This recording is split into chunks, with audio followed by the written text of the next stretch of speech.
Bismillahirrahmanirrahim. Assalamualaikum warahmatullahi wabarakatuh. Berjumpa lagi di channel Doyan Mancing. Apa kabar teman-teman doyan mancing semua? Semoga teman-teman doyan mancing semua selalu dalam keadaan sehat, dan semoga teman-teman doyan mancing semua selalu bisa bersyukur dalam keadaan apapun. Di video kali ini saya akan membahas dan mereview ulang PE dari Daido Ancor X9 setelah saya pakai sekitar 9 bulan yang lalu. Jadi PE ini 9 bulan yang lalu waktu barunya saya review, dan sesuai janji saya kemarin waktu mereview PE dari Daido Ancor ini, saya akan mereview setelah PE ini saya pakai jangka waktu beberapa bulan. Nah sekarang ini udah 9 bulan teman-teman. PE ini saya pakai untuk casting ya, untuk mancing dengan teknik casting. Tentu setiap merek PE memiliki kelebihan dan kekurangannya masing-masing ya. Beda halnya dengan PE yang harganya mahal ya teman-teman. Tentu PE yang harganya mahal kualitasnya jauh lebih bagus daripada PE yang harganya murah seperti ini. Makanya di video kali ini saya akan mereview ulang atau saya akan cek kondisi dari PE Daido Ancor X9 ini yang harganya relatif murah. Jadi PE ini saya pakai casting buat di waduk ya, casting hampala, casting gabus pernah, dan casting toman juga udah pernah. Kondisi PE dari Daido Ancor itu sebenarnya masih bagus ya teman-teman. Saya juga belum pernah putus menggunakan PE ini. Kalaupun pernah nyangkut ya, umpan casting itu nyangkut, waktu saya betot itu yang kalah bukan PE-nya, tetapi leadernya biasanya yang putus, leadernya.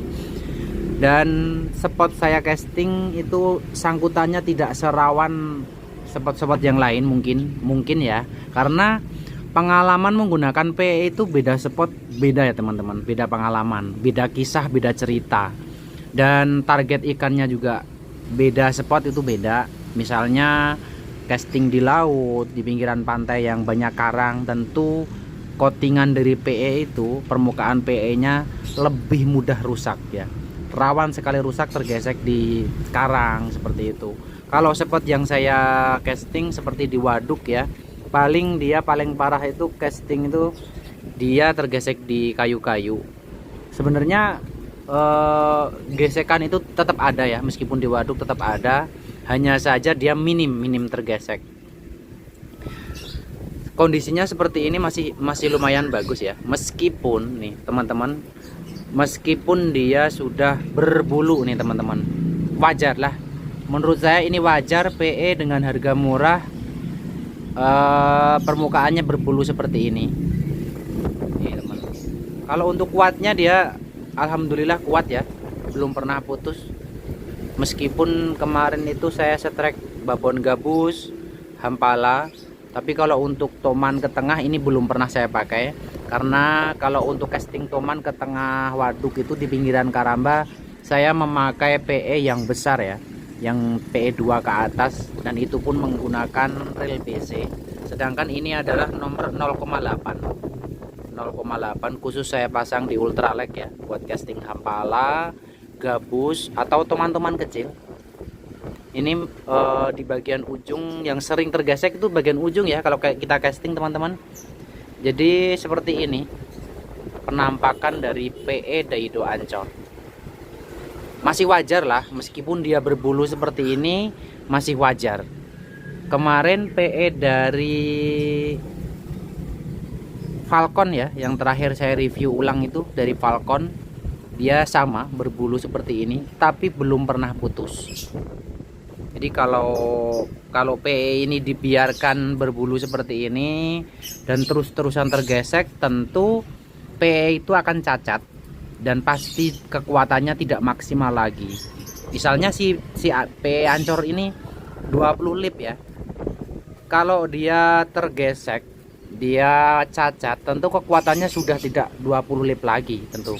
Makanya untuk mensiasati PE yang bagian ujungnya cacat seperti ini, dia mulai berbulu seperti ini. Agar nantinya kalau kita strike besar tidak putus, tentu seperti yang biasa saya terapkan, seperti video-video yang sebelumnya saya review PE dari Falcon ya. PE ini akan saya balik teman-teman, karena yang bagian ujungnya ya, kalau kita casting itu kan biasanya kita long cast paling berapa ya, 20 meter, 25 meter, 30, jarang sampai 50, itu paling 30 meter. Tentu ini PE 30 meter ini yang di depan, nantinya kita balik teman-teman, kita taruh bagian belakang. Dan yang di dalam spool sini dia PE nya jarang keluar karena saya hanya ultralight casting ya. Beda halnya jika dipakai dengan jigging. Jigging itu sekali menurunkan umpan dia bisa 100 meter, bisa lebih ya. Kalau untuk casting-casting hampala, gabus, itu saya rasa paling untuk long cast itu 30 meter dia udah jauh. Nih, saya akan lepas 10 meter dulu sampai habis warna ini. Yang putih ini sebenarnya kuning ya. Oh ya, ini saya review warnanya. Dia ternyata luntur. Yang paling ujung itu sebenarnya kuning, tapi dia sekarang udah jadi putih. Wajar lah, PE murah luntur warnanya itu wajar. Yang penting kualitas dari PE itu dia masih kuat. Meskipun dari Daido Ancor ini dia udah berbulu ya, udah berbulu, wajar untuk harga segitu. Nah ini sekarang udah di, tadi yang putih itu 10 meter, ini mulai ganti warna biru, berarti ini di atas 10 meter ya. Sekarang kita zoom, kita lihat teman-teman, di atas 10 meter aja dia kondisinya masih seperti baru teman-teman, masih seperti baru nih, nggak ada berbulu sama sekali. Berarti PE menandakan PE ini yang nggak sering tergesek ya. Yang tidak sering tergesek dia masih bagus, kualitasnya masih bagus seperti baru. Jadi kalau kita berbagi pengalaman tentang PE atau tentang alat-alat ya, reel seperti joran itu, semuanya kita ukur tergantung spot dan teknik mancingnya ya teman-teman. Mungkin ada teman-teman yang memakai PE Daido Ancor untuk mancing dasaran misalnya, atau casting di pinggiran laut gitu. Terus dia menemukan PE ini rapuh atau cacat parah pisan gitu. Jadi tergantung spot dan teknik mancingnya.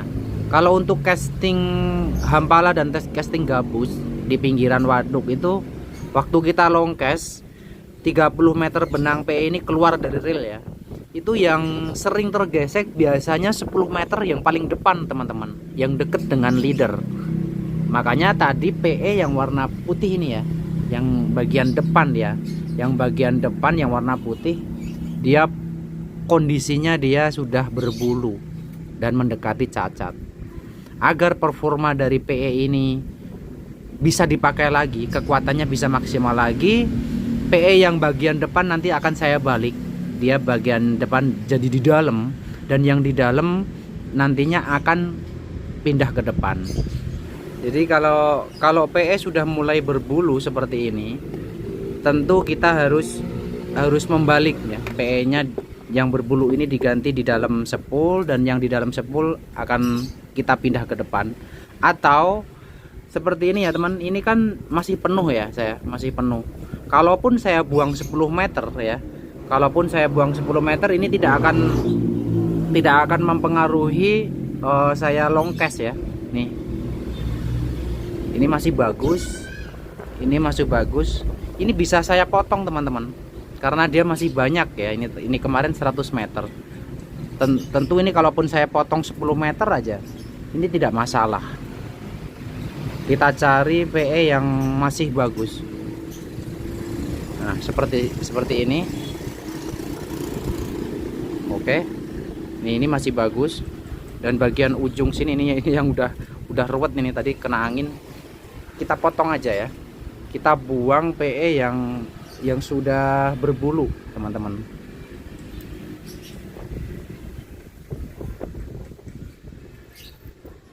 Nih. Jadi ini yang 10 meter sudah saya potong ya teman-teman nih. Ini yang warnanya putih ya, sudah saya potong. Ini ujungnya nih tadi bisa dilihat lagi yang berbulu nih. Ini kalau kita pakai terus menerus, dia tergesek lagi dan tergesek lagi, tentu PE itu akan cacat ya, akan cacat. Mending kita potong aja. Kalau di sepul kita PE nya stoknya masih banyak, kita potong aja. Ini nggak ada 10 meter sih, soalnya di sini masih sisa nih, masih sisa sedikit yang warna putihnya. Ini kita buang aja. Pastikan yang deket dengan leader ya, ini ya, ini calonnya ntar disambung dengan leader ya. Nih kondisinya pastikan seperti ini, tidak berbulu, tidak cacat.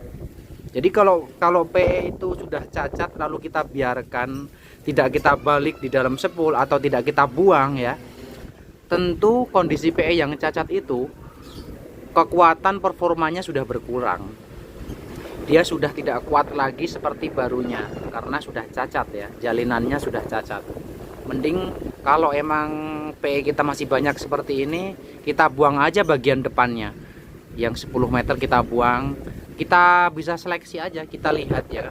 Mudah kita lihat seperti ini, mana yang sudah cacat. Kalau ada yang cacat kita buang aja, daripada waktu kita nanti strike atau kita dapat ikan yang di luar target ya, yang besar terus putus kan, itu kan nyeselnya minta ampun dah. Teman-teman para pemancing udah pada tahu kalau sampai putus, lalu kita bisa kadang-kadang bisa menyalahkan PE nya jelek gitu, padahal PE yang mahal pun, yang bagus pun, yang berkualitas bermerek pun, kalau dia sudah cacat, dia kekuatannya, performanya sudah tidak full lagi, tidak sebagus baru ya. Jadi kita harus sering cek teman-teman, khususnya untuk casting ya, kita rajin-rajin cek bagian depan PE nya yang sudah cacat, kita harus buang saja agar nanti waktu kita dapat ikan besar PE nya masih kuat. Oke, cukup sekian review saya tentang PE dari Daido Ancor X9 setelah 9 bulan saya pakai. Mungkin review ini bisa menjadi gambaran atau menjadi referensi bagi teman-teman yang sedang mencari PE harga murah ya kan, tapi kualitasnya bagus. Daido Ancor ini bisa menjadi pertimbangan. Saya tidak dibayar oleh pihak Daido atau dari manapun, tentu ini hanya saya sharing pengalaman saja buat teman-teman. Mudah-mudahan sharing pengalaman saya ini bisa bermanfaat bagi teman-teman doyan mancing semua. Terima kasih sudah menonton. Jangan lupa like, komen, dan subscribe channel Doyan Mancing. Saya doakan semoga teman-teman doyan mancing semua selalu dalam kesehatan dan selalu dalam kesuksesan. Wassalamualaikum warahmatullahi wabarakatuh.